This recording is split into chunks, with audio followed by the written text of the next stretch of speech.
ስትጠቃ ሮጠህ ትገባና እኔ ስትጠቃ ብሔር ተጠቃ ትላለህ። ብዙ ሰዎች እኮ አሉ ራሳቸው ልክ እንደ ብሔር የሚያዩ ኢንዲቪጁዋልስ ራሳቸውን እንደ ሚሊየን የሚያዩ አሉ።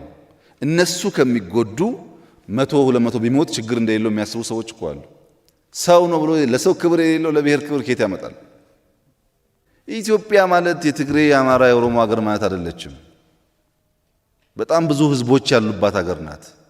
እንደው እኛ ሲሞቀን የሚሞቃት እኛ ሲበርደን የሚበርዳት እየመሰለን ትክክል አይደለም።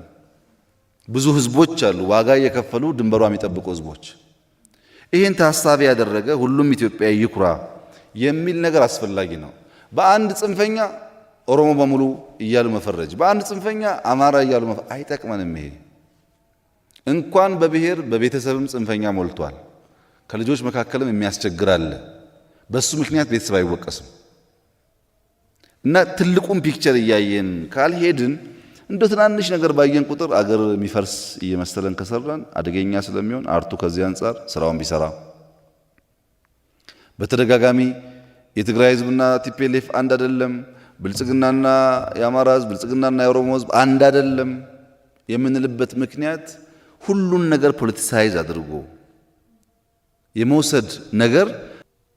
ለዚህ እኮ ነው ግለሰቦች አንነካም አይነት ፊሊንግ በውስጥም በውጭም ዴቨሎፕ እያደረጉ ያሉት። ግለሰብ ከሀገር በታች ነው፣ ግለሰብ ከብሔር በታች ነው። አጋጣሚው ኢትዮጵያ ውስጥ በጣም ወጣ ያለ ግለሰብም የለም። ይሄን ያክል ከአቭሬጁ ብዙ ሚዲያ ላይ ከመታየታችን በስተቀር ከአቭሬጅ ሰው የተለየ የትኛው ሳይንቲስት ነው አሁን ብቻውን እሱ እንቁ ሆኖ ሌላውን የሚያራክሰው?